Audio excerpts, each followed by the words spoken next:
Hello all YouTubers, I'm the Weather Dude. Welcome back to my YouTube channel. Thank you for tuning back into this tropical storm Gonzalo coverage and potential Hurricane Gonzalo coverage for July 22nd, 2020. Before I get on with today's video, however, it would really be nice if you guys did hit that subscribe button. I really cannot believe that I hit 800 subscribers already, so thank you guys so much. And we're on our way to 900 and eventually, even more exciting, the big 1,000 subscribers. So please don't forget to hit that subscribe button as well as ringing the bell notifications so you will not miss my next video. Also, please do watch the whole video because this does help my channel grow significantly. So please do watch the whole video and liking and sharing this video as well. Thank you. Now let's get on with today's video.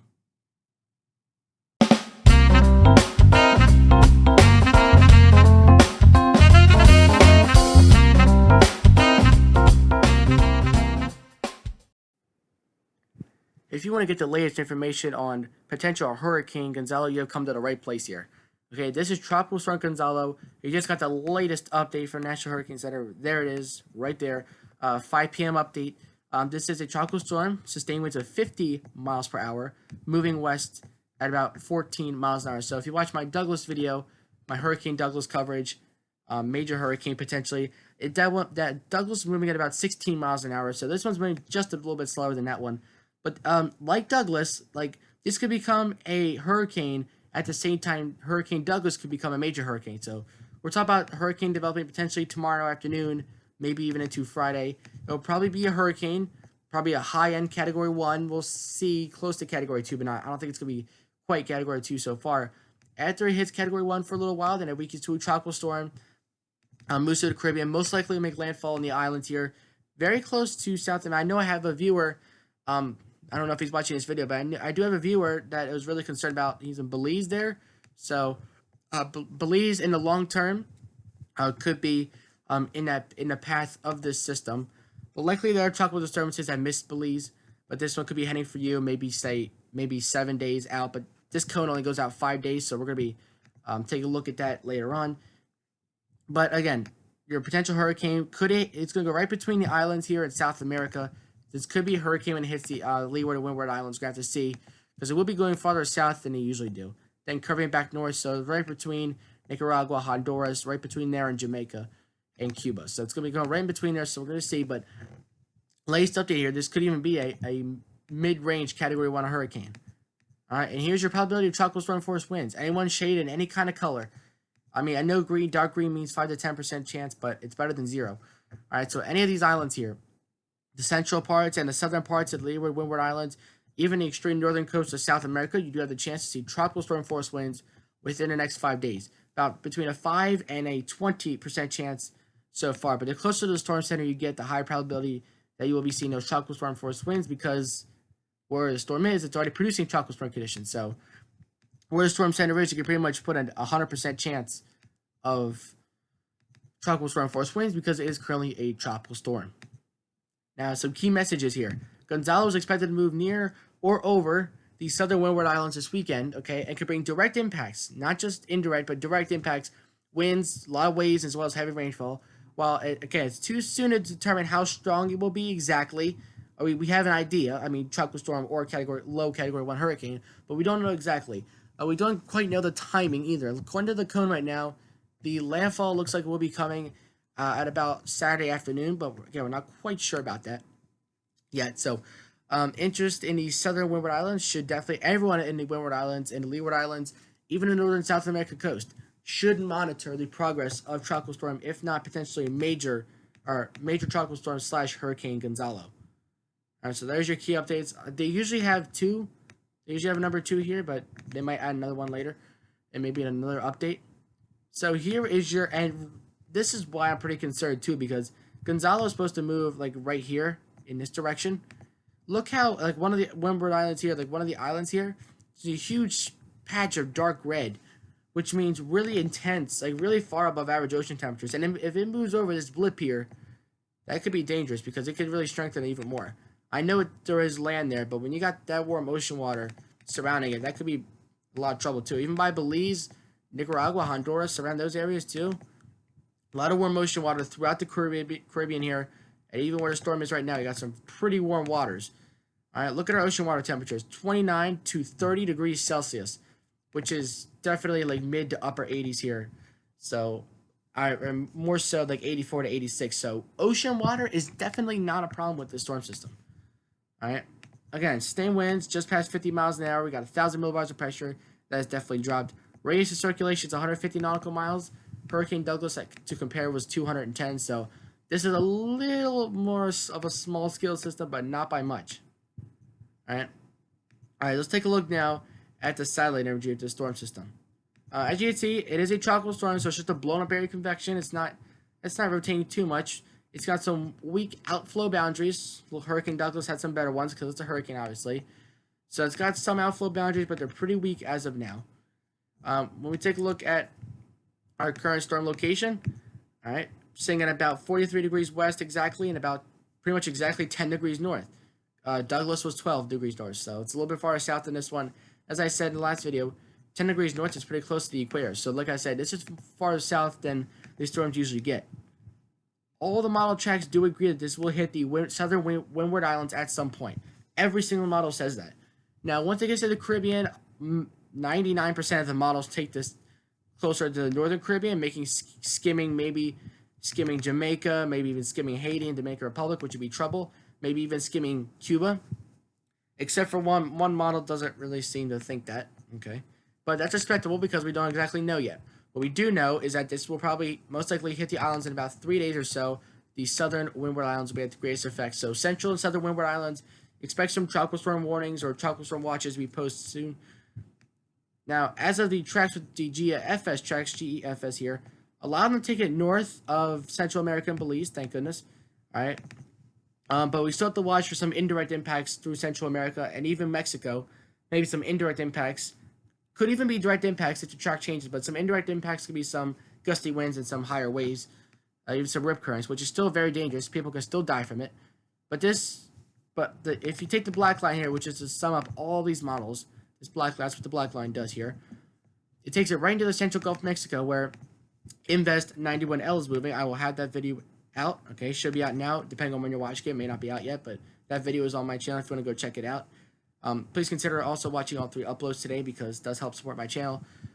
And there's a lot to talk about in the tropics. All right, I mean, obviously I can't do that many, but I could have very well, done 5 videos today. And wow, okay, just heard a huge thunder boom in there. So we got some severe storms here in the east today potentially. But anyway, looking at the models here, definitely going to track close to the Windward Islands. All right, and then GEPS, they look all over the place. A lot of the models haven't gotten to the storm yet. They kind of left it here so far. But as of now, a couple models take it in the Caribbean, a couple take it out to sea. We'll see if it goes out to sea. I doubt that. But it's certainly not out of the realm of possibilities. Gonzalo could even be a Category 2 hurricane. Like I said, it's pretty likely it'll become a Category 1 hurricane. National Hurricane Center says it. A lot of the models say it. But Category 2, it's we'll see about that. If it does happen, it'll probably happen when it gets to the Gulf of Mexico because that's about a week out, and that's when it seems to strengthen more because Gulf of Mexico has a lot less wind shear. It's got some warmer waters.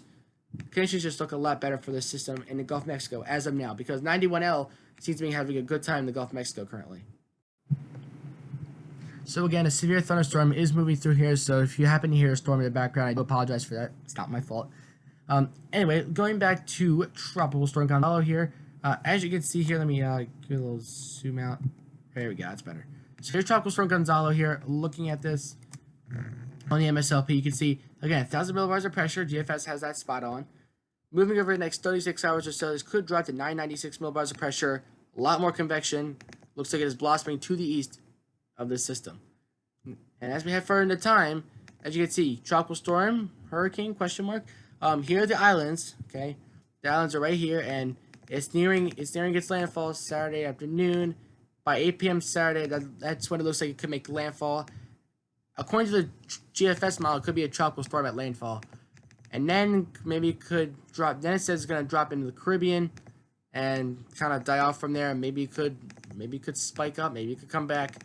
But it doesn't seem to look like that. The GFS just kind of kills off the storm. After it begins to move into the Caribbean, it kills it off a little bit. So again, GFS again has a spot on. This is their 12 o'clock or 12Z run. They have the winds at 44.6 knots, 45 knots. So they pretty much got it spot on there. 50-mile-an-hour sustained winds right now. So good props to the GFS for that. But here's your hurricane developed right here. Pretty much at its strongest point. 64.4 knots, which is your hurricane. You see it right there. It's a smaller scale hurricane, but it's a hurricane nonetheless. The last thing the Caribbean Islands need is really a hurricane, honestly. Making landfall with 60-mile-an-hour winds, so still a very strong tropical storm right in the central and southern windward islands here. So hazardous impacts for you guys, potentially direct impacts. And this is just the GFS model. We'll be looking at the GEM model as well. Looking on the satellite imagery, if you watch my potential major Hurricane Douglas video, you guys saw that Douglas, when I looked at this exact same map, Douglas looked very impressive here. Alright, so we're going to see how Gonzalo looks on the same type of map. And you can see there's a little Ho-Chun developing. There you go. You can almost see this is at 9 p.m. Alright, this is 9 p.m. Thursday. As you can see, there's your little eye. You got your little swirl right there. It's pretty much your hurricane just about there. Right about hurricane. Alright, right there. And it will be weakened to a tropical storm, but look how much the convection blossoms up right before landfall. The huge blossom of convection. You can look at the the frame before, not much air. Boom! All of a sudden, huge amounts of convection, and there is your landfall. All right, it just looks like an awful mess. All right, into Saturday night into Sunday morning, and then moving to the Caribbean, and that's where the model run ends. All right, how about the cyclonic vorticity signature? As you can see, there it is, just moving through the southern windward islands here. Overnight Saturday, Sunday morning, it should be gone for the most part. Alright, but how about the total accumulated precipitation according to the GFS model? Right in the central and southern windward islands here. Potentially 2 to 4 inches of rain, which is still a lot of rainfall. And where the storm is sitting right now, we could even see 6 inches over the open water of where the center is currently located. But as for the islands here, 2 to 4 locally, we could see close to 5 inches, maybe for the mountainous areas, especially in eastern Puerto Rico, maybe even parts of the Dominican Republic and Haiti as well. Now, wind shear anomalies here, just about average. Wind shear is right where it should be, maybe just a touch above, which is why this system could weaken a little bit. I mean, it's kind of similar to Douglas in some ways, because Douglas, if you noticed, after it hits Hawaii and like right before landfall and after landfall, it will be weakening. This is the same way. All right, it'll be making landfall on an island, getting back out over water and weakening. So, besides the strength of the storm itself, I think Gonzalo and Douglas are pretty similar systems here. And you notice how in the Pacific we're only at Douglas, and the Atlantic we're already at Gonzalo. We're already at our G-named storm. This is our 7th named storm here already in the Atlantic hurricane season. It's only mid to end of July. So again, wind shear according to the GFS model, right where it should be here. Look at our ship's diagnostic message. You can see heat content is pretty high right now. And look at this, 93 for our heat content. About 132 hours out, so maybe about 5 or 6 days out or so. All right, storm speed moving at about 15 miles an hour. It could go towards 20, even 26 miles an hour towards it, you know, right before it dies. Shear is pretty low right now. Will remain low for the entire storm's lifespan, as it looks like here. Maybe 10 to 15 miles an hour wind shear, not too bad. Ocean water 28, could even go to 29 briefly. So ocean water again, not a problem either for the system. So a lot of things are on the storm side when we talk about developing the storm system. Now let's take a look at the GEM model now, Canadian model. And like it did with Hurricane Douglas, when you compare Canadian to the GFS, Canadian also has Gonzalo a little bit weaker than the GFS did, because the GEM model had Douglas a little weaker than the GFS did too. So GEM model seems to be taking the low road here in terms of these tropical systems, but it's still, I mean, they're still calling for a direct landfall right there, about a little bit earlier of a landfall, 2 p.m. Saturday as opposed to 8 p.m. Saturday. Then moving into the Caribbean, but the only difference is between GFS and the GEM model is that after landfall, the GEM model strengthens the storm significantly over the Caribbean. Very, very heavy rainfall on the northeastern side. All right, and then look at this. Look how much rain that is. That is, imagine 60 millimeters of rain per hour. Okay, and this system will be moving potentially right between here, Nicaragua, Honduras, right between there and Cuba. All right, passing near Belize. Okay, so this storm looks very impressive. Imagine 60 millimeters of rain per hour. Just to put that in perspective, that is nearly 2.5 inches of rain per hour, plus. All right, where that storm system is. Even 30 or 40 millimeters an hour, right? 30 millimeters an hour. Okay, that's about 1.2 inches. That's still more than an inch of rain per hour. Okay, and when you got a tropical system coming through, that's really a lot, honestly. So let's take a look at those wind speeds now. Sustained winds here, and playing it through again. At first, they might have it a little weaker. All right, briefly strengthening before landfall. We got maybe about 45 to 50 mile an hour sustained winds according to the GEM model at landfall. But look what happens afterwards. There you go. Okay, it grows to about almost a hurricane, making landfall right near or just north of Belize there. So to my viewer from Belize, I just definitely want to make sure that you are taking your cover, getting your preparations, getting them done now. Even though this is passing just sort of north, all right, Belize, I mean, even when you're just far south, you can still get a lot of wind and waves and even some rain bands coming from this. But if you live in the Yucatan Peninsula, that could be a direct landfall for you. But we're heading a little bit farther out in time here. So looking at the cyclonic vorticity signature, there's your landfall at 2 p.m. on Saturday, right there according to the GEM model, right there. Pretty strong system. It's a little small, but it's small and strong. Again, small tropical systems can strengthen quickly. They can also weaken pretty quickly. But the difference here between the two models, again, is that the wind shear with the GEM model looks to be well below average.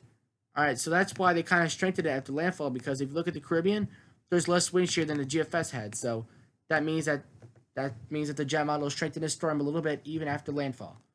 So thank you guys for watching today's video. Don't forget to watch my other two uploads for today. I am the Weather Dude, signing off. Till next time, catch you guys in the next video.